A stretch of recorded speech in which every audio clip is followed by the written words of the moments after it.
Čau všichni, vítám vás u dnešního videa. Dneska kufřík s nápisem CZ. Tady máme zbraň od české zbrojovky. Jdeme na to.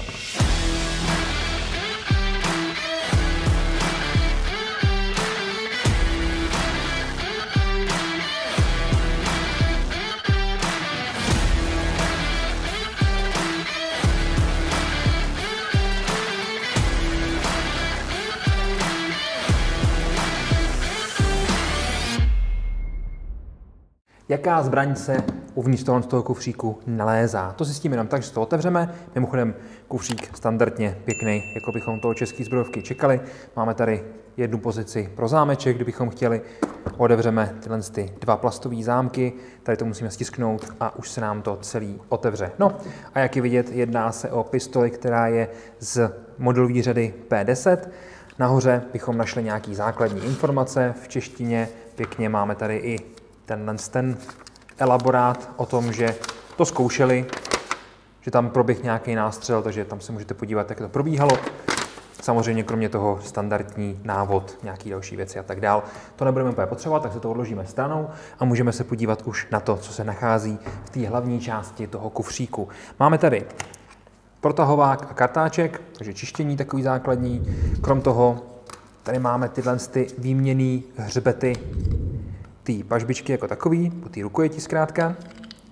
Pak tady máme nějaký imbusy na to, abychom se do toho mohli podívat a provést nějaký základní úkony. A máme tady dva zásobníky. Zásobníky jsou plechový, mají pěkný, takový možná to vypadá, že jsou trošku narůžovělý, možná to jenom tím světlem. Zkrátka oranžovo-růžový podavaček, který potom krásně uvidíte, když vám se zbraň zasekne v té střelecké pohotovosti, tak uvidíte, jestli tam došlo k nějaký závadě, anebo jestli došlo k té závadě, že už tam nemáte další náboje. Ty si tedy můžeme dát stranou a podíváme se na tu zbraň jako takovou. Na začátku si můžeme provést rychlou kontrolu, máme sice tu spoušť v zadní poloze, ale i tak se můžeme podívat. Zásobník tam nemáme, takže jenom stáhneme, vypustíme a provedeme ránu jistoty. Mířili jsme bezpečným směrem, tam je zeď, tam je zeď, tam je zeď, takže úplně v pohodě.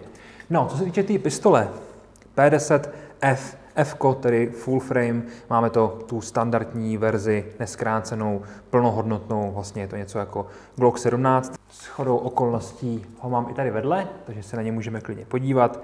Je to o trošku delší, ta konstrukce té pistole, ale jinak ty rozměry jsou opravdu velice, velice podobné. Tak když to je vedle sebe, tak si můžeme všimnout různých podobností, co ty dvě zbraně mají.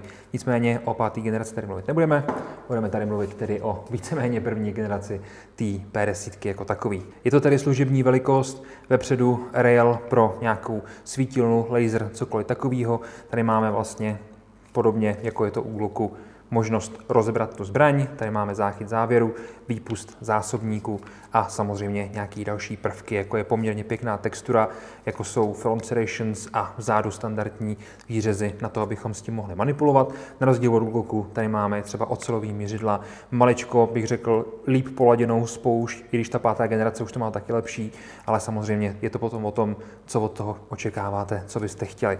Tady se můžeme podívat, když tam dáme ten zásobník, stáhneme závěr do zádu, tak je tam krásně vidět ten podavač, který nám potom říká, že už to vlastně nemáme žádný náboj jako takový.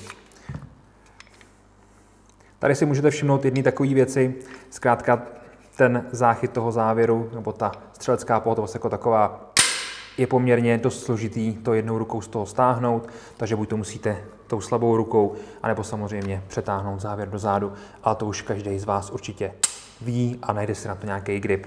P10, budeme se jí věnovat, uděláme si na ní nějaký video. Chtěl bych jednu pořídit, abychom si mohli to porovnat například s tím Glockem. Až to vyjde v 45, tak se na to určitě podíváme i v 45, abychom si řekli o tom trošku víc. Za mě je to jinak pěkná zbraň, která se dobře drží, má příjemnou ergonomii, docela dobře se z ní střílí, samozřejmě záleží, jak se bude chovat dlouhodobě, ale to už potom musíme vyzkoušet a určitě vyzkoušíme.